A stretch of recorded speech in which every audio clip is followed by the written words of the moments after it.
For example आपने कभी गौर किया हो कि जैसे फॉर एग्ज़ाम्पल हमने कोई चीज़ घुमानी है, ठीक है, तो हम क्या करेंगे कि हम एक फ़ोर्स लगाएंगे जिसमें से एक फ़ोर्स यूँ जाएगी और एक फ़ोर्स ऐसे जाएगी, तो हम क्या उसे मूव कर सकते हैं। ठीक है, जब हमारा स्टीयरिंग हमारे हाथ में होता है गाड़ी के, तो हमारा एक हाथ इस तरफ खींच रहा होता है, दूसरा हाथ ऊपर की तरफ खींच रहा होता है। अब क्या है कि ये दोनों डायरेक्शंस हैं तो ऑपोजिट एक दूसरे से, लेकिन ये जो है वर्क क्या करी हैं टुगेदर, और ये चीज़ भी हमें जो है बेनिफिशियल होगी यूज़ करने के लिए। अब फॉर एग्ज़ाम्पल मैं क्या कहती हूँ कि मैंने एक स्टैंड लिया है और उसके ऊपर एक सेब टांग दिया, ठीक है, उसके ऊपर एक सेब टांग दिया, ठीक है। अब सेब टांग दिया, अब सेब का वेट है, ठीक है, सेब का वेट नीचे की तरफ मूव कर रहा है। अब आपको पता है कि यहाँ पे टेंशन क्रिएट होगी, तो टेंशन ऊपर की तरफ अब क्या है सिंपल कि टेंशन ऊपर की तरफ मूव की करेगी। अब हम अगर देखें तो ये पैरेलल हैं पर ये अनलाइक पैरेलल हैं, यानी कि एक दूसरे पैरेलल तो हैं पर इनकी डायरेक्शन चेंज है। जब किसी चीज़ की डायरेक्शन चेंज हो जाएगी तो हम कहेंगे पैरेलल बट अनलाइक, ठीक है। ये एक दूसरे के पैरेलल ज़रूर हैं पर ये एक जैसी डायरेक्शन में नहीं है, ऑपोजिट डायरेक्शन के अंदर हैं। ओके, अब सिंपल होता है कि इसका मतलब ये है कि अगर मैं यहाँ पे फोर्स लगा रही हूँ और यहाँ पे भी फोर्स लग रही है, तो ये दोनों फोर्स मिलके वर्क कर रही है। मैं फॉर एग्जांपल कहती हूँ कि मैं इसे F1 कह देती हूँ, इसे F2 कह देती हूँ। इसका मतलब है कि ये जो सारा टर्निंग इफेक्ट आ रहा है ये F1 प्लस F2 किससे आ रहा है, इसकी जैसे फॉर एग्जांपल F1 की कीमत है 10, और यानी कि 10 न्यूटन है और ये भी 20 न्यूटन है, तो ये आपस में मिलके टोटल फोर्स क्या दे रही हैं 30 न्यूटन। इसका मतलब ये है कि पूरा टर्निंग इफेक्ट डालने के लिए जो है 30 न्यूटन टोटल वर्क कर रही है, लेकिन ऑपोजिट डायरेक्शन के अंदर, लेकिन काम वो कर रही हैं। अब इस तरह इसे ऐड करने को हम कहते हैं एडिशन। इससे हम क्या कहते हैं एडिशन ऑफ फोर्सेस, कि हमने फोर्सेस को ऐड कर दिया है। अब जब फोर्सेस को हम ऐड करते हैं तो क्या कहते हैं कि हम कहते हैं कि एक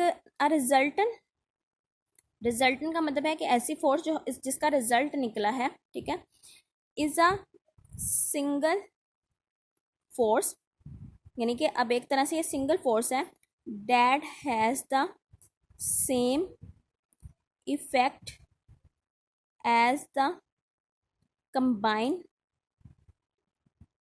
effect of the forces to be added. यानी कि सिंपल वो कहता है कि रिजल्टेंट फोर्स वही सेम इफेक्ट दे रही है जब हम डिफरेंट फोर्सेस को जो है वो कंबाइन करते हैं, ठीक है। ज़रूरी नहीं है कि डिफरेंट फोर्स ऑलवेज भी 1 और 2 2 और 3, मोर देन कुछ भी हो सकता है, हमें बहुत सारी फोर्सेस समटाइम चाहिए होती हैं। Like and unlike parallel forces we often come across object in which many forces are acting, ठीक है। हम हमारे पास से ऐसी बहुत सी चीज़ें गुजरती हैं कि जिसके अंदर बहुत सारी फोर्सेस एट अ टाइम जो हैं वो काम कर रही होती हैं। इन मैनी केसेस वी फाइल all or some of the forces acting on a body in the same direction. For example many people push a bus or start it, why do it all them push in the same direction, यानी कि हमें force same direction में चाहिए। All this forces are applied in the same direction so that are all parallel to each other. Such forces which are parallel to each other are called parallel forces, यानी कि वो parallel forces हैं। उसने यहाँ पे क्या कहा है कि उसने यहाँ से लेके parallel forces की definition बताई है। एक एप्पल बैग अब बता रहा है the weight of bag is due to the weight of all apples in it, since the weight of every apple in the bag is the force of gravity acting on it, ठीक है।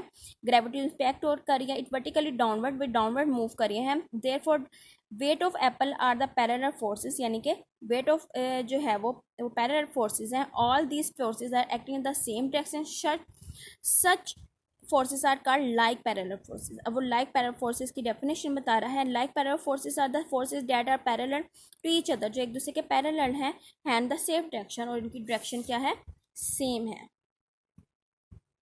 अब वो यहाँ से शुरू करता है unlike की। An apple is suspended by string, उसे सस्पेंड किया गया है कि वो यहाँ पे लटकाया गया है।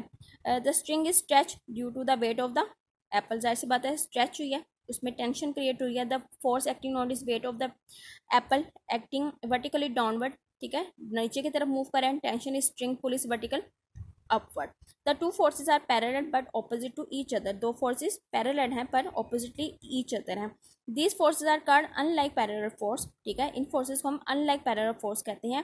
Force F1 F2 are also unlike parallel force, ठीक है, वो कहता है कि फॉर एग्जांपल ये एक हमारे पास रोड है या कोई भी जो है, अब F1 और F2 उस पर एक्ट कर रही है और ये भी पैरेलल फोर्स है, not acting along the same line, hence they are capable of rotating the body, यानी ये इसकी कैपेबिलिटी है कि वो उसे मूव करते हैं। Unlike parallel forces are the force that are parallel but have different have direction opposite to each other, यानी कि वो डायरेक्शन रखते हैं opposite to each other. Addition of forces, force is a vector quantity, it has both magnitude and direction.